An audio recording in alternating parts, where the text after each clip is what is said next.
All right, one of the stories that we caught on the Dave Dujanovic Show today was congestion pricing in Manhattan.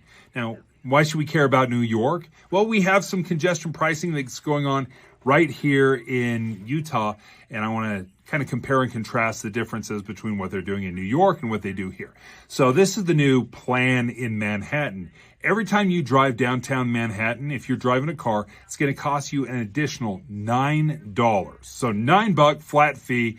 That's what it's going to cost if you want to drive downtown. If you're driving off peak hours, it's a little bit cheaper, but largely it's $9. So you want to drive downtown, that's going to be your cost, an additional cost. So that could be a couple $100 extra a month. Here in Utah, we have some congestion pricing as well. It's on I-15. It's in the HOV lane. So if you don't want to drive in the HOV lane, or if you don't have multiple people in your vehicle, you can still buy a pass and drive as a single driver in the HOV lane. It's going to cost you $10 for an express pass. It's $10 initial setup. It's an additional $250 every single month.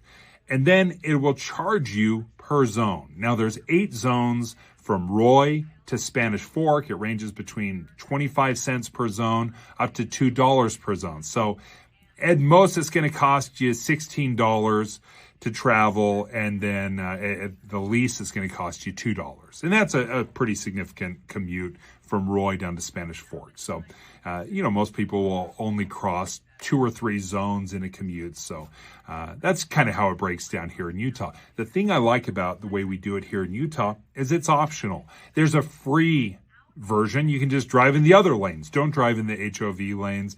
So I like that differentiator.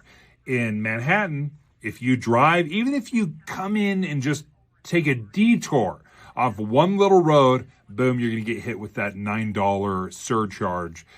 So what do you think? Send us your thoughts in the comments. Do you like the way we do it here, or do you think the best way to lower congestion in Utah is to have this congestion pricing where you're paying a premium? They're trying to force people into using more public transit. They're going to take all that money in New York, that $9 per pop per day, and then reinvest it into mass transit.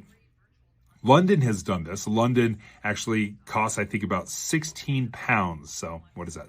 $18. $18 a day to drive in London. And initially they did see a reduction in traffic in London, but after just a short time, after a year or two, the congestion numbers just went right up. People were biting the bullet and saying, fine, I don't like it, but I'm going to pay it anyway. So congestion pricing didn't totally work in London. We'll see if it works in New York. Thanks for joining me for a few minutes. But if you ever want to tune in, make sure you tune in to the Dave Dujanovic Show. Monday through Friday, we start at 9 a.m. sharp.